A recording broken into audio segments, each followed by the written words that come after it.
What's going on, Paisanos? V here. Coming at you guys, well, with another market watch today. We have beaten the dead horse that is 20th anniversary Rare collection. And congratulations to everybody watching this video, because we are past Konami's greediest year. I mean, this year, listen, hold on, before we do the rest of the market watch. This year has been Konami's greediest fucking year. Bro, they released, I shit you not, for anyone who doesn't know this shit, a picture of Blue Eyes with some silver bullshit on it and said, that's special. Then they say, you know what, we're not even done, we're hungry still. They did the same bullshit with Dark Magician. Like, a picture frame.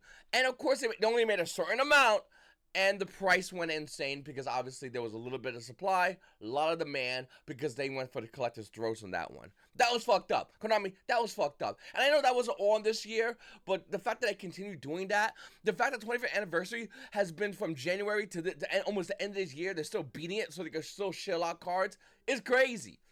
And with that said, the only way I'm about to say not do any of what I'm about to say right now is when Konami whips out their bullshit 26th anniversary collection. If they say that, sell all your high rarity cards, this game is downright, I mean, it's literally welfare of the game. I'm just gonna throw it out there, like, and not for nothing, I don't mind reprints, but if you're gonna take the high rarity stuff and just murk it down, there's no reason to buy the high rarity stuff. So I just want to throw that out there. With that said, I think there are a lot of great Starlight rares in this game that have a lot of great value. A ton of great Starlight rares.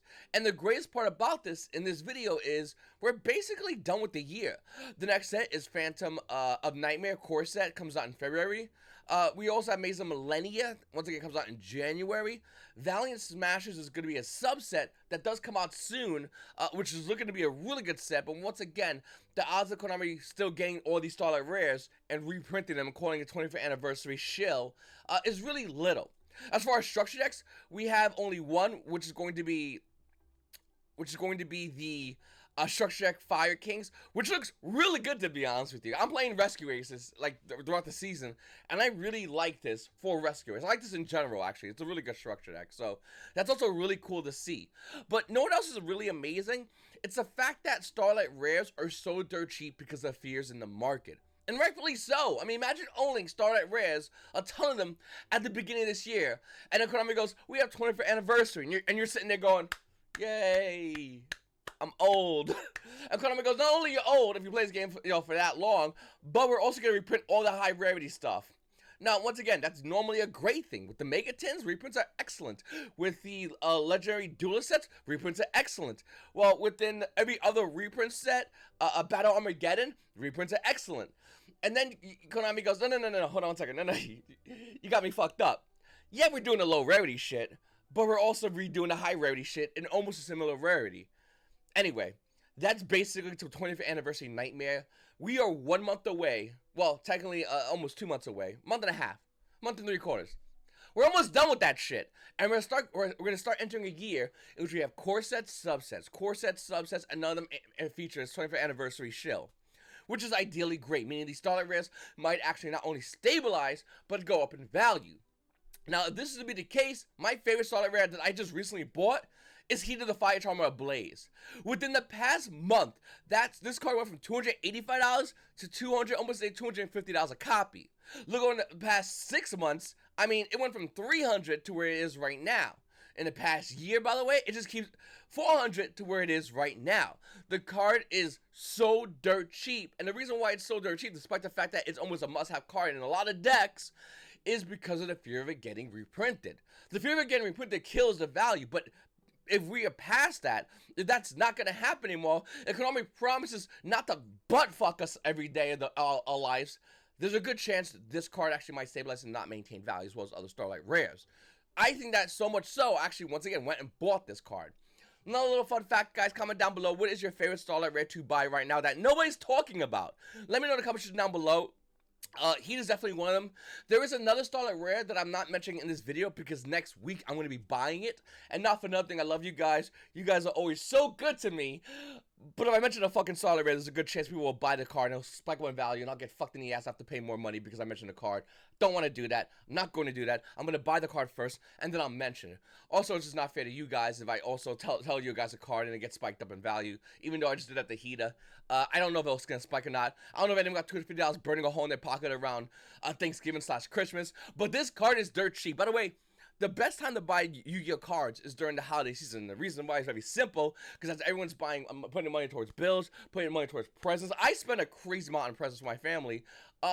Nobody really has money to buy these singles. So if you can get these singles, this is like probably the most prime time to do it. Also after the reprint set, so there's so much fear in the market because nobody really cares about a Heated a Fire Charm, as well as these other Starlight Rares we're about to talk about. So this is like prime time Yu-Gi-Oh buy time, but nobody has the money. Then we get into January and people still looking at the moons. February comes tax time, and all of a sudden everyone got money to buy Heated a Fire Charm. But at that point, it might be too late. Abyssal Ultimate Rare. This is not a Starlight Rare. I know it's not.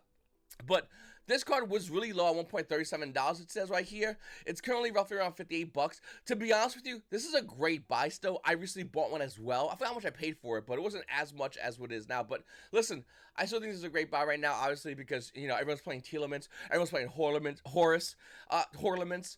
I'll be honest with you, though. I don't like Telements, and the reason why is really simple, because you do this is every Telement player. Please God, please God. Mill 3, alright? Ready? Okay. Please God, please Jesus, please Vishnu. Fuck! Okay. Mill 5. Please God, please Jehovah. Please, Lord of Heaven. Please the devil. Like, whoever, hook me up. Every Telement player reminds me of an old school Lights One play. If you guys played Lights One back in the day, that's literally what they would do. They would mill and go, please Lord Jesus of Heaven, please, please. They would have. You ever seen the movie The Mummy with Brendan Fraser when the guy like saw the monster? He kept like praying to different gods. That is every single fucking Telement player. Every single one of these motherfuckers are doing this shit, and to me it's hilarious when they whiff because they get so mad. It's like, motherfucker, that's what your deck does at times. Anyway, I love Telements. I love Telements a lot, but it's just really funny watching a Telement player mill and whiff and get mad that they lost the random chance that their deck can literally do. All right, we're gonna be talking about Starlight Rares in one more second. I just want to go over one more card, and that's Mud Dragon of the Swamp, the Core Century Secret Rare, the Anniversary Collection. Obviously, this card was as low, I believe, as $6. As low as $6.78. As of today, within 24 hours, the current price of the card is roughly around $10 a copy. The price looks to be stabilizing, but I don't think it's going to. I think it's going to slowly start increasing as Yu-Gi-Oh players look towards this card. What I'm trying to tell you is, this is definitely a card you might want to pick up if you want a high rarity version of Mud Dragon of the Swamp. This is definitely a card a lot of Yu-Gi-Oh players are going to be looking past because it's kind of cheap, up until you have to pay a decent amount of money for this card. Just throwing it out there, this is definitely one of those cards that will still be seen play. Then we have Pseudo-Holomization. You're like, V, wait a minute. This is not an ultimate. This is not a Starlight Rare. This is ultra rare. I know. I'm just throwing it out there. This is the one I own. I like this a lot. It's roughly around $64, but it does have some reprinting in higher rarity. Core Century Secret Rare theoretically is a high rarity, despite the fact that the price, when this guy got a place over here for 65, and then they're 90s. So technically speaking, this is the next high rarity. This looks better, but this is next high rarity. But back in the Starlight Rares, Pseudo-Holomization out of Al's Legend Crystal Revenge has pretty much tanked. I mean, it went from 190 within 3 months, and now it's barely holding on to $100, currently stabilizing roughly around $105. And I use the word currently stabilizing really lightly, being the fact that the card this month alone was $144, and you can see it over here, it's roughly around $105. This is a dirt cheap Starlight Rare. This is the highest rarity version of Suali, of the card. Even though I think the Ultimate Rare looks better, I'm throwing it out there. This is the highest rarity. They both look great, to be honest with you. And the thing is, this card was worth so much money. I mean, once again, we'll go back 6 months ago. It was roughly around $200. When it first debuted, it was roughly around $220. So it's definitely a card that lost more than half its value, and it's still an excellent card that a lot of Yu-Gi-Oh players more than likely going to start picking up, because Suali, people are going to start realizing it is a blowout card. The best going second card in the game is Pseudo-Holomization if you have the build for it. So I think a lot of decks in this game, my opinion, is going to start playing Suali. Think about what it does. You go second against Manadium, Suali, Draco Quest, Manadium is the buy. You go second against Rescue Ace, Suali, make Mud Dragon, Rescue Ace. Even though it's my deck I'm playing, it is the buy. Like, you just bring that card out and you go, fire. And they just go, let me just see what I can do here. Let me just look at some cards. Like, go, take your time.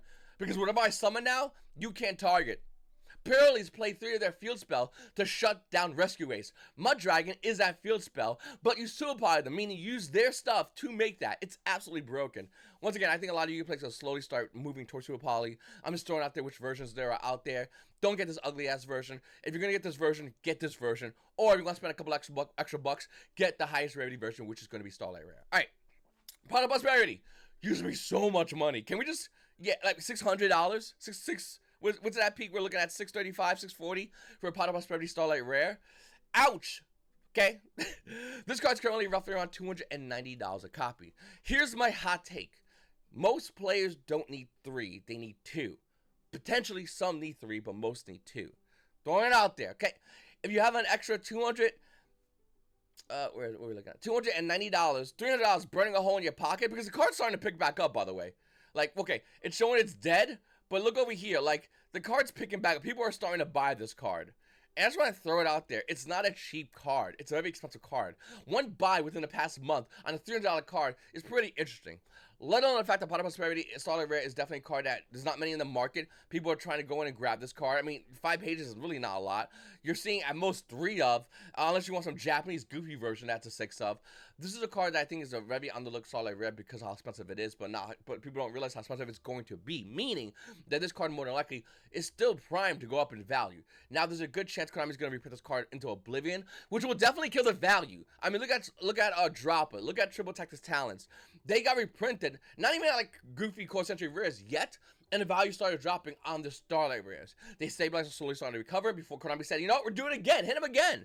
Card stabilized, started to recover. Konami said, no, we want more money, we're hungry. Okay? Konami got a crack problem, hit him again. So there's a good chance Pot of Prosperity will still stabilize and not go down in value. So keep an eye out for that. But what I'm trying to tell you is $300 for this card, which used to be more than double its price point, within a year, is a great buy. Now, whether you buy today or you wait for more reprints and see it go down, it's up to you. But I just want to throw it out there. This is definitely a card you should keep an eye on. Divine Arsenal AA Zeus is another one of those cards that got reprinted to Oblivion. The card's price at the beginning, within 3 months, was $417. The current price of the card is $245. I sold my card, it was more than 3 months ago. It was during the beginning of the summer.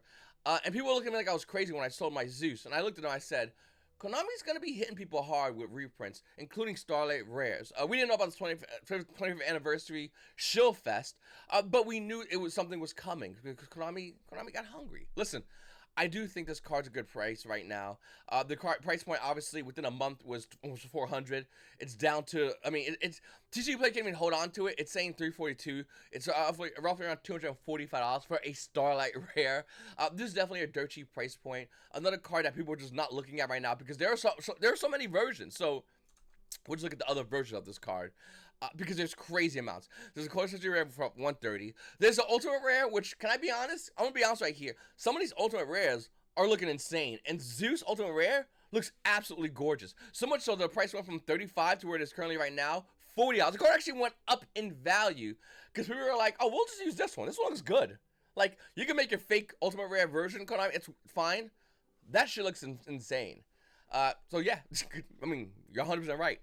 Axial Token Starlight Rare is also another card that went down badly. Within a year, the card had a price point roughly around $600. Currently, the price point is roughly around $310. My favorite part about this card is that the card, I think, is still going to hemorrhage. It's trying to stabilize. You see it over here, it's trying to stabilize. It's hemorrhaging. For anyone that doesn't know what hemorrhaging means, every now and then, it's just going to lose. That's it. That's hemorrhaging in a nutshell. Looking at OX, Code Token Starlight Rare, people only need one of these. Some players do decide to get 2, depending on your deck, but for the most part, you need one of these. This card's still going to see play. It's still a great card. And out of all the extra boss monsters, all the Boro boss monsters, Axial Talker is just super unique, being the fact that it's hard to see this card being phased out anytime soon. This card literally has to get either banned or power crept in this game. And to be honest with you, I think Konami's not going to ban it. I think they're going to reprint it. I think they're going to go ahead and take this card and say we can make more versions of this card to juice the player base. So there's a chance the value can go down. But $300 for this card is still a really good value due to the fact that this card definitely was more than double its price point. And right now the market is calming down. And it's a good time to keep an eye on a lot of these cards. Elemental Hero Stratos Starlight Rare is definitely the card to get for Max Rarity's Heroes. It's thrown out there. Even though Elemental Hero Ultimate Rare Stratos looks really good and actually went up in value. You're going to notice that correlation. And that's what I've been trying to point out this video where the Starlight Rares are going down because of fear. The Ultimate Rares have been going up because every player that collects Ultimate Rares are like, Konami can't reprint us. Even though they kind of did in 25th Anniversary, they did like a shitty job at doing it. A lot of these Ultimate Rares, like Stratos, if they made it in the 25th anniversary, nifty. This is still the best version still. I mean, looks-wise, aesthetically. And the card price is roughly around $105. Now, with that said, once again, Stratos Starlight Rare is the highest rarity version available to Hero Stratos. The price went from beginning of this month, the past 3 months, $260 to where it is currently right now, barely at $200. Once again, this is probably a good price point in order to keep an eye on this card for, because it's stabilizing. It's looking at its wounds. TCG player barely has a hold on this. People are buying this, and a lot, by the way. The 26th, 25th. I mean, that's a lot of buys for this card. You're thinking $200 every single time. So people are definitely looking to buy Stratos. The card doesn't seem, for the most part, meta play, but hero players don't give a fuck about the meta. They're buying stuff because it says hero on it. They don't care about the value. They're not people like you and I. They're different. Sky Striker Ace Rose is a card that if you do not own but you have max rarity strikers, a card you might want to consider picking up. Sky Striker Ace Rose Starlight Rare has been tanking in value. I was debating on buying this card, and man, I'm glad I waited. When it was roughly around $310. Over in the past year, it's been holding that price point relatively well, and right now, as I'm filming this video, it's $179 a copy for a card which used to be, I mean, 3 months ago, $300. It has almost lost 50% of value within 3 months. That is wild. Looking over the past month, I mean, it's near there. Sky Striker Ace Rose is definitely a card you might want to keep an eye on. And you're probably going, wait a minute, V. Strikers, they don't see play. Bro, what part of the fucking waifu tax you don't understand? Max rarity waifus will always see some kind of play. Always. Period. You think this game and these players, you think they're done with Dragon Maids? Bro, have you seen them bitches? The Dragon Maids playmat. Hold on, we're going on a field trip. The Dragon Maids playmat, bro. Hold the fuck on. I ain't even talking about Starlight Rares anymore. I want to make sure we're all on the same page. The fucking playmat, bro. Okay? $400. I did sell this. I want to throw out there. I did say I saw this being sold at a discounted friend price deal over at the recent YCS Richmond for roughly around $250. Friend prices. I got your back, buddy. For the Dragon Maid playmat, bro. The field center. The fucking field center is like $12. Like, Yu-Gi-Oh players will pay the waifu tax happily and laugh at you, saying you got fucked over. Like, I just want to throw it out there. And strikers have more higher rarities than Dragon Maids, arguably better waifus. And Konami always has this goofy thing. It's quasi pedo. They're like, oh, Ray's like 14. That's what, bro. My Ray's 18 in my deck. I don't know about your Ray, bro. You want to be whatever? You go do your thing. But my Ray's 18. Okay. Celebrated 18th birthday yesterday. I helped her blow out the candles. Sky Striker Ace Rose, same exact goddamn thing. Max Rarity Strikers looks absolutely gorgeous, and Konami obviously is still rolling out support. They're coming out. They came out with a new Link 4. Like, they're not done yet. They're coming out with more cards to support for Sky Strikers, and I do think that they're not going to be done for a long while with Strikers. They're going to milk this. Max Rarity Strikers look gorgeous, and Rose, if you have Max Rarity Strikers, is definitely the card you need to finish the deck off with. All right. Borderlands Savage Dragon Solid Red Bowser Legends Crystal Revenge was a card I said not to buy out the gate. At the time, it didn't really so much play. Besides, if you're playing Dragon Links, if you have Max Rarity Dragon Links, you're never going to listen to me anyway. But for the most part, the rest of the player base didn't need this card. Now, some players are starting to make this card. It still doesn't see as much play. Can there be a future for this card? I think so. I think it can. I think this card's still good. This card, within 3 months, went from $254 to where it is right now, which is under $100 a copy. Shipping included, he said. He said, you know what? I got you on shipping. Please buy this piece of shit card. This card obviously went down a lot in value because of the reprints. And the reprints look really good. Like, Paisanos, I love the reprints of this card. The Core Century Secret Rare version looks amazing. The Core Century Secret Rare version, the Chaser, is $11. Eat at. Like, there's no valuation even near towards the Starlight Rare version of Borderlands Savage Dragon. This is the one, if I needed to play this on my deck, $100, easiest buy of my life. Then we have Lightning Storm. So, what I like about Lightning Storm so much is the fact that a lot of Yu-Gi-Oh players, are opting to play the other version of Lightning Storms. And to be honest with you, that's second place, bro. Second place is first loser. Listen, Lightning Storm Secret Rare is rare, $32. Lightning Storm CR, $19. Close Century Lightning Storm, $23. Then you got Lightning Storm Starlight Rare. This is the best version. It has been, by the way, it has got blasted. $328 to where it is right now, $97. It's the biggest loser as far as Starlight Rare. With that said, this card's broken. We know this. This is the highest rarity of this broken card. We know this. This card is down 66% within the past year. We know this. This card, I would, if I didn't own, I'd be buying this card like that. I own a playset, by the way. And I know it's like, oh, it's something unlimited. I don't give a fuck. That shit deserves to be a playset in my binder. You do what you want to do with that information. Looking over at Theon King, regular Starlight Rare, another card that went down in value. I'm not a big fan of this card. I know we have Rika players playing this card. Some players still like to play it for the Omni Gate. It's still a really good card, and it's also really dirt cheap. Once again, within the past year, it had a crazy spike to $208. It is now barely $94. Now, once again, like I said, Paisanos, you gotta understand, a lot of these cards, if Konami doesn't do this 25th anniversary bullshit, there's a good chance they're not gonna get reprinted, meaning they're gonna stabilize. Once they stabilize, that's your time frame to buy them. Because after that, I do believe if Konami doesn't reprint them, these are gonna start spiking in value due to the fact that it had a crazy fear period where nobody bought it, so the market dumped on it, and then many people realized, oh, Konami's not going after this anymore, they're gonna go and clean that up, and you're gonna see crazy spikes, like some like what you see here, but just in general, you're gonna see insane spikes, so keep an eye on these cards.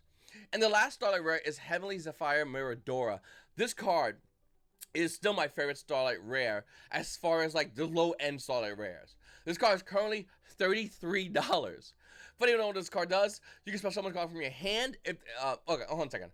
If your opponent special summons a monster with 2,000 or more attack from the extra deck, like their damage step, you can special summon this card from your hand. If this card is special summoned from your hand, you can target one face-up monster that was special summoned from the extra deck, any, not including the one that they just brought out, but any. Neither player can activate that monster's effect while this monster is face-up on the field. You're going to use this effect once per turn. That's 2600 defense. I think this is a great and undervalued card. Now, I'll tell you right now, if you go, V, what deck does it fit in? I'll look at you dead in the eyes. I have fucking no idea. With that said, this is still a great card. I do think the time in the meta will come where this card can potentially see some play. It is a dragon, and YuGiOh is a game of dragons and spellcasters, so keep that in mind. I do think this is a good card. I do think it's undervalued right now, and I do think everyone's kind of walking past it. I don't own this card, by the way. I need to buy this card. I'm just slowly working on max rarity rescue race. Guys, if you're following me on Instagram, if you join up in Discord, Facebook, all that stuff, you'll see I recently posted early today that I picked up Hida and how I bought it and how I think it's a relatively inexpensive card.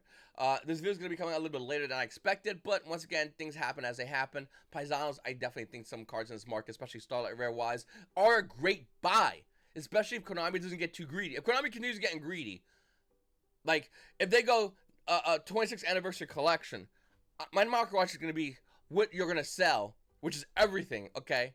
That you get related to get the lowest rarity, because at that point, there'll be no incentivization to get high rarity. Oh, you're going to flex?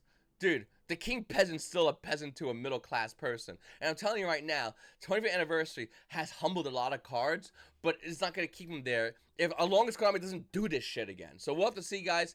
Paisanos, please make sure to like button, subscribe button, comment down below. It's your boy V, and you guys also have a great day.